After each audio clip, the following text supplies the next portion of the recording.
प्लेटो का नैतिक विचार। न्याय, न्याय, बुद्धिमत्ता, साहस और संयम, इसने 3 विचार दिए, 3 कण माने इन्होंने।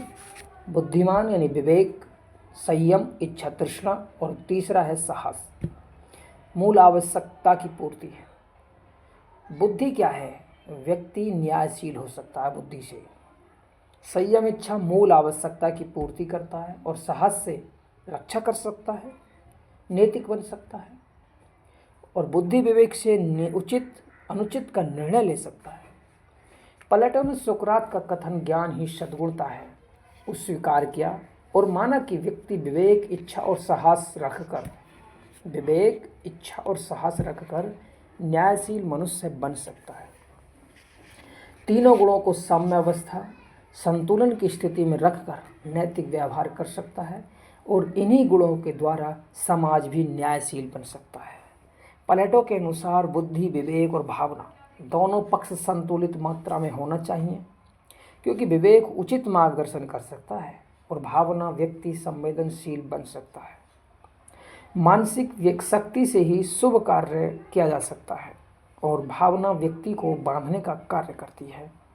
प्लेटो ने नैतिक आचरण को समाज की नैतिकता से जोड़ा और कहा कि तीनों गुणों से ही समाज, देश सुव्यवस्थित बन सकता है, क्योंकि समाज में ही निर्णय उत्पादन सुरक्षा का कार्य होता है।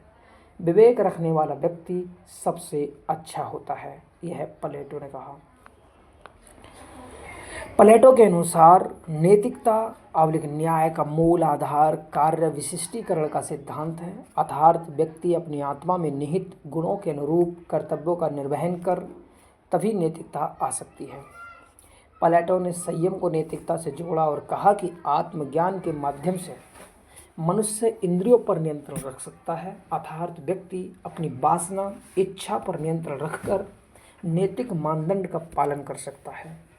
इसी पहलू को अरस्तु ने अपनी नैतिकता का आधार माना। किसको? संयम को, वासना इच्छा पर नियंत्रण रखना। प्लेटो ने साहस, धैर्य, वीरता को नैतिकता से जोड़ा और इसके अनुसार जीवन के सम्मुख आने वाली विपत्तियों का सामना वीरता और धैर्य के सामंजस्य से किया जा सकता है, जैसा कि महामारी के समय दिखाई दिया। प्लेटो ने समरसता का सिद्धांत समायोजन दिया। उसके अनुसार व्यक्ति को अपने कर्तव्य का पालन करना चाहिए, दूसरों के कर्तव्य में हस्तक्षेप नहीं करना चाहिए, और इससे समाज में स्थायित्व और सामंजस्य समायोजन बना रहता है। सुरक्षा का व्यक्ति निस्वार्थ भाव से सुरक्षा का काम करे, जैसे सेना के लोग सुरक्षा से निस्वार्थ भाव से सुरक्षा करें। कुल मिलाकर जिसको जो काम दिया गया है उसे निस्वार्थ भाव से करना चाहिए। न्याय नैतिकता का सिद्धांत है, जिसमें व्यक्तिगत और सार्वजनिक दोनों पहलुओं का समायोजन होना चाहिए। इस तरह प्लेटो नैतिकता को व्यक्ति की नैतिकता का तथा समाज की नैतिकता दोनों संदर्भों में देखता है। प्लेटो आत्मपूर्णतावाद को स्वीकार करता है, अर्थात व्यक्ति में निहित संभावनाओं के विकास को सकारात्मक रूप से देखता है, अर्थात व्यक्ति में जो गुण अधिक होगा वही कार्य करेगा और वही कार्य करना चाहिए। जो मन करे चुपचाप उसी कार्य में लग जाना चाहिए।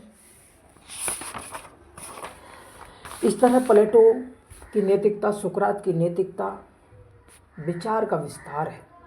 यह सामाजिक नैतिकता का सिद्धांत है जो वर्तमान कानूनी पहलुओं से मेल नहीं खाता। वर्तमान में प्रशासन प्रबंधन बन गया है, अतः कार्य विशिष्टीकरण का सिद्धांत पूर्ण लागू नहीं हो सकता। फिर भी प्लेटो की नैतिकता से ही रॉल्स, अमर्त्य सेन जैसे विचारकों ने अपना सिद्धांत दिया।